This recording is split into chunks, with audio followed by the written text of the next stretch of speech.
Hello. समीक्षा अधिकारी एवं सहायक समीक्षा अधिकारी यानी कि आरओ का ऑफिशियल नोटिफिकेशन आयोग के द्वारा जारी कर दिया गया। नोटिफिकेशन में देखा जाए तो कई ऐसी चीजें हैं जिनके बारे में आपको फॉर्म भरने से पहले पता होना चाहिए, जिसमें ओटीआर की स्थिति को लेकर स्पष्टता यहां पर आयोग के द्वारा फाइनली जारी की गई है। हाईलाइटेड पॉइंट में अभी हम इसे समझेंगे। दूसरा, पदों की संख्या में हुए बदलावों के बारे में चर्चा करेंगे, क्योंकि पदों की संख्या को लेकर पहले कोई और बात यहां पे चल रही थी, लेकिन नोटिफिकेशन आने के बाद यहां पे पदों की संख्या में बदलाव किया गया। तीसरा, यहां पर एग्जाम पैटर्न और परीक्षा के संदर्भ में जो सिलेबस है उसमें हुए स्थितियों के बारे में भी चर्चा करेंगे। क्या क्या यहां पर आयोग के द्वारा इसमें शामिल कर दिया गया है उसको देखना जरूरी है, क्योंकि हमारी तैयारी जो है उसी के आधार पर यहां पर होने वाली है। और चौथी चीज यहां पर देखा जाए कि जो फॉर्म भरने को लेकर एक स्थिति है कि ओ लेवल यहां पे चाहिए होगा, डोएक से होना चाहिए आपको, या फिर कुछ अन्य जो यहां पर डिमांड है उसको समझना जरूरी है कि किन लोगों के लिए है, क्या सभी भर सकते हैं या फॉर्म, या फिर यहां पर ऐसी कोई प्रॉब्लम है जिसके कारण यहां पर कुछ बच्चे फॉर्म नहीं भर पाएंगे। तो ये सारे जो बदलाव हुए हैं, जो परिवर्तन हुए, ये सब ऑफिशियल नोटिफिकेशन में है।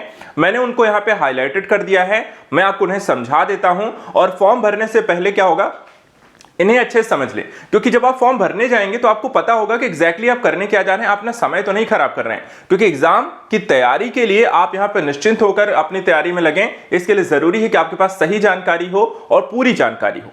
चलिए सबसे पहले स्टार्ट करते हैं हम पहले पॉइंट में, जिसमें है ओटीआर की स्थिति को लेकर। देखिए, मैंने महीनों पहले आपको 3 से 4 महीने पहले ही कहा था कि यूपीपीएससी के द्वारा आपके लिए ओटीआर पंजीकरण की प्रक्रिया लेकर आई गई है। उसको लेकर मैंने ऑलरेडी एक वीडियो भी बनाया था, कैसे यहां पर भरना है। और यहां पे आयोग के द्वारा देखिए जो जानकारी इसमें दी गई है वो पूरी तरीके से स्पष्ट किया गया है कि जो नोटिफिकेशन है, ठीक है, इसमें सबसे पहली बात अगर हम यहां पे देखें तो 9 तारीख से फॉर्म भरने की स्थितियां हैं जो ऑलरेडी स्टार्ट हो चुकी हैं, और अंतिम जो तिथि है वो आपको 9/11 तक रहेगी। अर्थात आप देख सकते हैं नवंबर तक यहां पर आपको फॉर्म भर सकते हैं, लेकिन आप देर मत करिएगा, फॉर्म भर लीजिएगा। इसके अलावा परीक्षा शुल्क भी जमा करने की तिथि 11 है। दूसरी बात, यहां पर हम ओटीआर की बात कर रहे थे। देखिए यहां पे साफ साफ हाईलाइटेड किया गया है 2 से 3 बातें ओटीआर में। ओटीआर सबसे पहले पंजीकरण अनिवार्य है, बिना ओटीआर नंबर के आप फॉर्म नहीं भरेंगे। यहां पे साफ साफ लिखा है कि ओटीआर नंबर प्राप्त करना अनिवार्य है, इसके बिना फॉर्म नहीं भरा जाएगा। ओटीआर नंबर के अभाव में ऑनलाइन आवेदन सबमिट नहीं किया जाएगा। जो दूसरी बात है, मैंने पहले ही कहा था, ओटीआर भरिए और ओटीआर का नंबर अपने पास रखिए, और वो वहां पर फॉर्म भरने के लिए जरूरी है। ओटीआर में सारी जानकारी भी नहीं भरनी है, जितनी वहां पे डिमांड है उतना भरना है। बाकी आपको यहां पे जब फॉर्म आएगा तो वहां पर आपको एप्लीकेशन उसे फिल कर देना है। इसके अलावा ओटीआर जो नंबर है उसके लिए भी परेशान नहीं होना कि तुरंत यहां पर आ जाएगा। देखिए यहां पे आयोग ने कहा है कि कम से कम 72 घंटे यहां पर लग सकते हैं ओटीआर नंबर जनरेट होने में, तो वेट करना है, कोई दिक्कत वाली बात नहीं। लेकिन यहां पे ओटीआर नंबर पहले भरिए। और ओटीआर नंबर भरने के लिए आपको अपना वेबसाइट पर जाना है यूपीपीएससी की, और वहां पर आपको otr.pariksha.nic.in पे यहां पे जाकर अपना फॉर्म यहां पर ओटीआर का भरना है। पंजीकरण आपको जो नंबर होगा 72 घंटे मिल जाएगा। जो जानकारी है उसमें वहां पर भर सकते हैं, वेट करके उसे एडिट कर सकते हैं। और कोई भी दिक्कत यहां पर आपको आती है जिसे आपको ओटीआर नंबर नहीं मिल रहा है, तो आयोग ने वो भी कहा है कि आप हमसे कांटेक्ट करिए। क्या है, uppsc.nic.in पर यहां पर जाके ऑनलाइन सबमिट करें, और जो की समस्या है वो भी आप यहां पर बता सकते हैं। तो सबसे पहला काम ओटीआर को लेकर है, ओटीआर भरना जरूरी है, बिना ओटीआर के आप फॉर्म नहीं भर सकते। तो जिन बच्चों के पास यहां पे ओटीआर है वो इसे अप्लाई करें, उसके थ्रू भरें। जिनका नहीं है वो सबसे पहले ओटीआर भरें। अब यहां पे देखिए, इसके बाद यहां पे जानकारी यह भी दी गई है कि अभ्यर्थियों को निश्चित भी ऑनलाइन आवेदन करते समय सभी चरणों, यानी कि सबसे पहले यहां पे ओटीआर है, फाइनल सबमिशन है, फीस भुगतान है, अर्हता संबंधित संशोधन, त्रुटि सुधार है, इनके यहां पर हार्ड और सॉफ्ट कॉपी को यहां पर आप सुरक्षित जरूर रख लें। भविष्य में किसी प्रकार की स्थिति में आप इसके माध्यम से यहां पर अपना जानकारी आयोग के साथ साझा कर सकते हैं। तो इस तरीके से यहां पे ऑनलाइन आवेदन को लेकर के हो गया। इसके बाद अगर हम देखें बाकी फीस पेमेंट भुगतान की ये तो स्थिति है, आपको उसके बारे में यहां पर जानकारी नहीं चाहिए। दूसरी यहां पर बात आती है कितने पदों को लेकर के जारी किया गया है। देखिए पदों की संख्या को लेकर मैंने कहा कि बदलाव हुए हैं। पहले जो सुनने में आ रहा था कि यहां पे जो पदों की संख्या है वो करीब 180 पदों की बात की जा रही थी, लेकिन हालिया समय में देखे जाए तो ये बड़ी संख्या में पद जारी कर दिए गए हैं। इनमें अगर आप देखें भर्ती के लिए आपको 180 से बढ़ के 411 पद कर दिए गए हैं। और अकेले अगर हम देखें उत्तर प्रदेश सचिवालय में सबसे बड़ी भर्ती निकली है। यहां पर देखिए उत्तर प्रदेश सचिवालय में 322 पद आपको सिर्फ समीक्षा अधिकारी के यानी कि आरओ के हैं। आरओ की वैकेंसी ज्यादा है, एआरओ की वैकेंसी कम है, यह भी ध्यान रखिए। यहां पे देखिए उत्तर प्रदेश सचिवालय में आपको 322 पद आरओ के हैं, उत्तर प्रदेश लोक सेवा आयोग में देखें तो आरओ के आपके 9 पद हैं, और उत्तर प्रदेश राजस्व परिषद में समीक्षा अधिकारी के यानी के 3 पद हैं। तो टोटल अगर हम देखें तो करीब 334 पद सिर्फ यहां पर 411 में आरओ के यहां पर आके आ जाते हैं। अब बाकी यहां पर जो पद है आपको करीब 70 पद है वो एआरओ के हैं, सहायक समीक्षा अधिकारी के हैं। और उसमें भी अगर हम देखें उत्तर प्रदेश सचिवालय में है 42 पद सबसे ज्यादा, उत्तर प्रदेश राजस्व परिषद में यहां पर आप देख सकते हैं सहायक समीक्षा अधिकारी के 23 पद हैं, उत्तर प्रदेश लोक सेवा आयोग में अगर हम देखा जाए तो 13 इसमें पद हैं, और उत्तर प्रदेश लोक सेवा आयोग के समीक्षा अधिकारी में लेखा का जो पद है वो भी यहां पर अकाउंट का 1 पद है। तो टोटल 77 पर यहां पर आप देख सकते हैं एआरओ की पदों की संख्या कम है और आरओ की पदों की संख्या सबसे ज्यादा है। तो यहां पर आपको इसको ध्यान रखना है। और इसके संदर्भ में यहां पर एक चीज और ध्यान रखिए, इसमें पदों की संख्या और भी बढ़ सकती है। यहां पर आप देख सकते हैं, यहां पर लिखा हुआ है इस प्रकार की परिस्थितियों में जो है फाइनल यहां पे परीक्षा होने तक की स्थिति में प्रारंभिक परीक्षा के परिणाम आने तक इसकी संख्या घट और बढ़ दोनों सकती है। तो बढ़ भी सकती है, ये भी है। तो ये पदों की संख्या आपको 411 से 500 तक भी जा सकती है, ये भी ध्यान रखना है। इसलिए यहां पे फॉर्म सब लोग भर लो, सब लोग भर लो। देखो इसके लिए अब यहां पे कौन फॉर्म भर पड़ गया इसकी भी स्थिति में क्लियर कर दूं, ठीक है।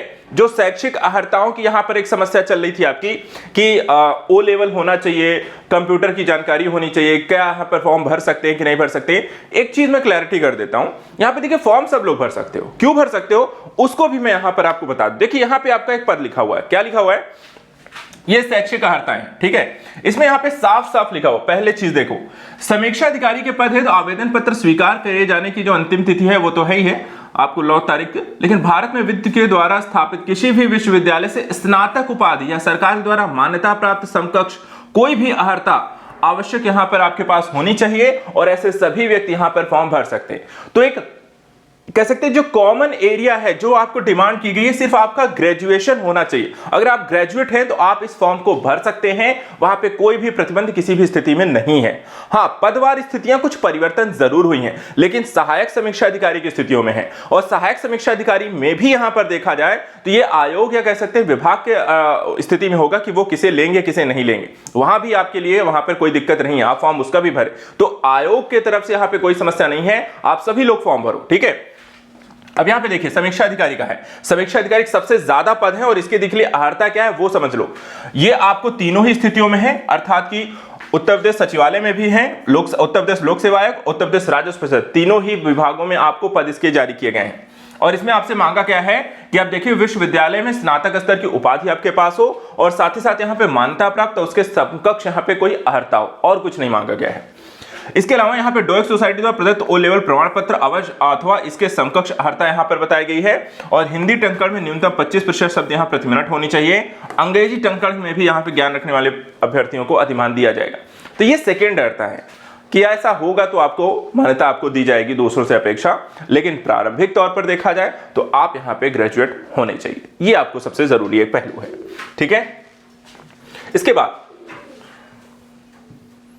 दूसरी चीज यहां पर देखिए उत्तर प्रदेश लोक सेवा आयोग के द्वारा जो यहां पर आपको डिमांड की गई है इन्हीं पदों को लेकर के, यहां पे उन्होंने कहा है कि देखिए भारत में विधि के द्वारा स्थापित स्नातक यहां पे होना चाहिए, डोएक से आपका एक कंप्यूटर डिप्लोमा, डोएक से आपको ओ लेवल स्तर का एक प्रमाण पत्र, और हिंदी में टंकण 25 शब्द यहां पर होने चाहिए।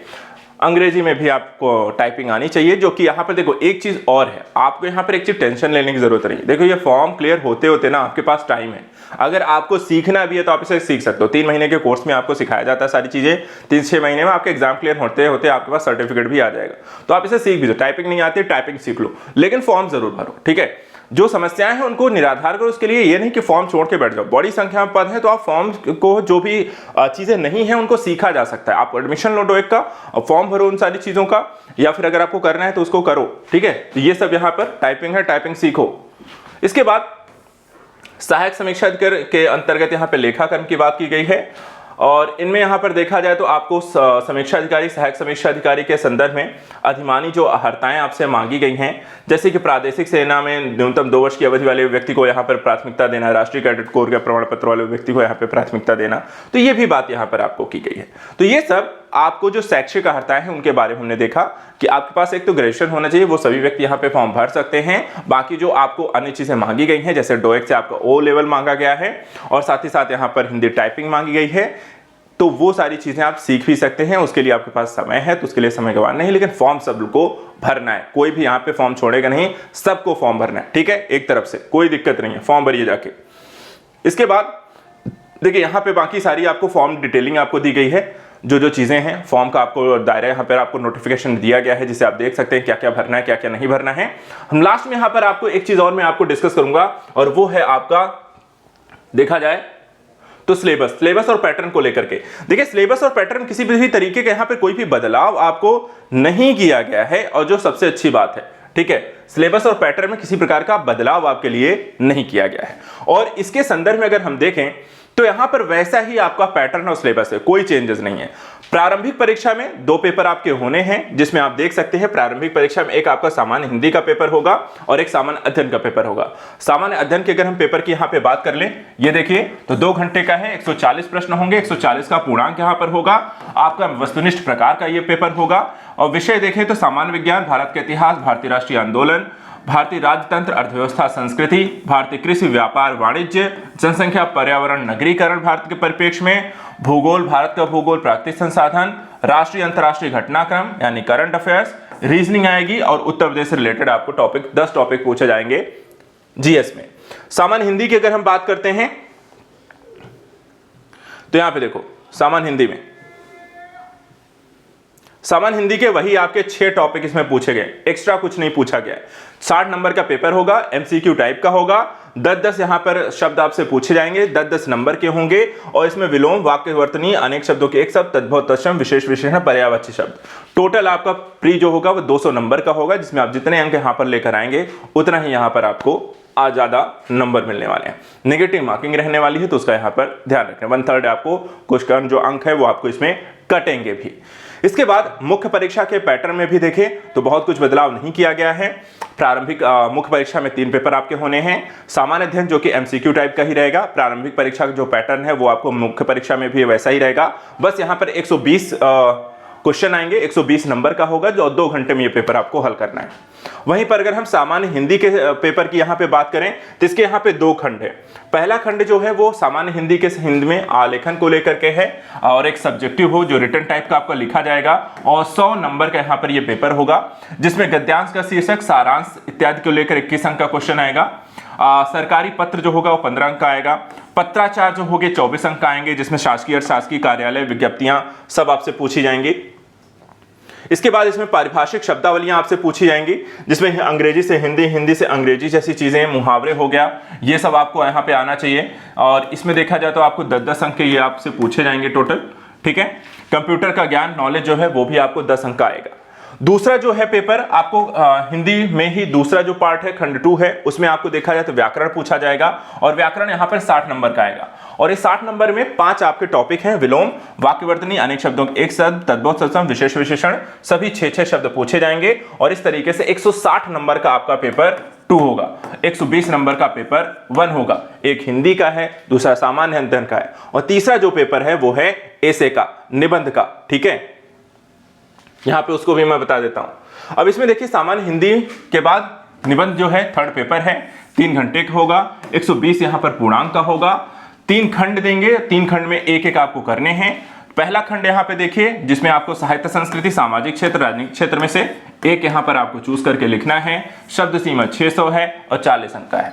दूसरा जो है विज्ञान, पर्यावरण, प्रौद्योगिकी, आर्थिक क्षेत्र, कृषि, व्यापार, इसमें 3 में से 1 लिखना पड़ेगा, शब्द सीमा 600, 40 अंक। और तीसरा जो है राष्ट्रीय अंतरराष्ट्रीय घटनाक्रम, प्राकृतिक आपदाएं और राष्ट्रीय विकास योजनाएं, इनमें से भी 1 लिखना है, 600 शब्द, 40 अंक। मेंस का जो टोटल पेपर होगा वो 400 अंकों का होगा, और 400 में जितना आप ज्यादा लेकर आएंगे वही आपकी मेरिट बनाएगा।